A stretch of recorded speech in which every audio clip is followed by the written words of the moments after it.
सगळं कसं छान सुरू आहे.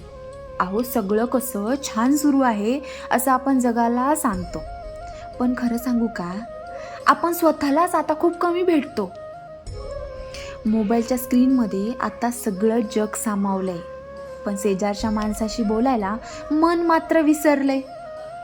शेकडो मित्र आहेत हो आपले, खरंच शेकडो मित्र आहेत हो आपले, फक्त सोशल मीडियाच्या यादीत, फॉलोअर्स आणि फॉलोईंगमध्ये. पण मन मोकळं करायला कुणी नसतं.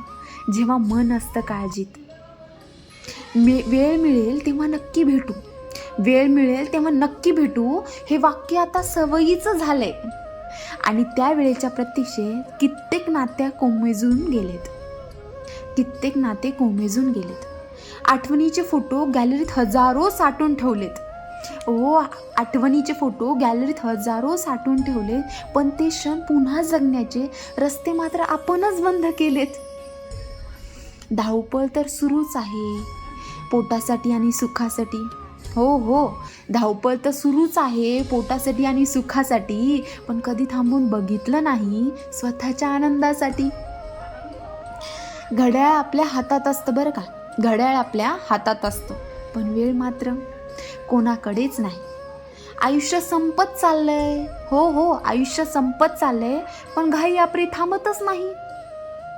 म्हणून म्हणते एखाद्या संध्याकाळी मोबाईल बाजूला ठेवून बघूया, दुसऱ्या कुणासाठी नाही हो, पण फक्त स्वतःसाठी थोड्या जगून घेऊया. खूप काही नकोय, फक्त जुन्या आठवणींना उजाळा देऊया. उद्याची चिंता थोडी बाजूला सारून आज थोडं निवांत होऊया. म्हणून तर म्हणते, कधी निवांत भेटूया.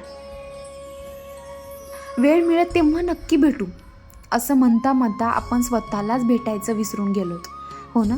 सोशल मीडियाच्या जगात शेकडो मित्र असूनही मनातलं दुःख सांगायला कुणीतरी हवं असतं हो. आजची माझी ही कविता आपल्या याच धावपळीच्या आयुष्यावर आणि हरवत चाललेल्या निवांत क्षणावर आधारित आहे बरं का. जर तुम्हाला ही कविता मनापासून आवडली असेल ना, तर व्हिडिओला लाईक नक्की करा आणि तुमच्या त्या प्रिय व्यक्तीला शेअर करा ज्यांच्यासोबत तुम्हाला निवांत वेळ घालवायचा आहे. आणि चॅनलला सबस्क्राईब करायला विसरू नका बरं का. थँक्यू.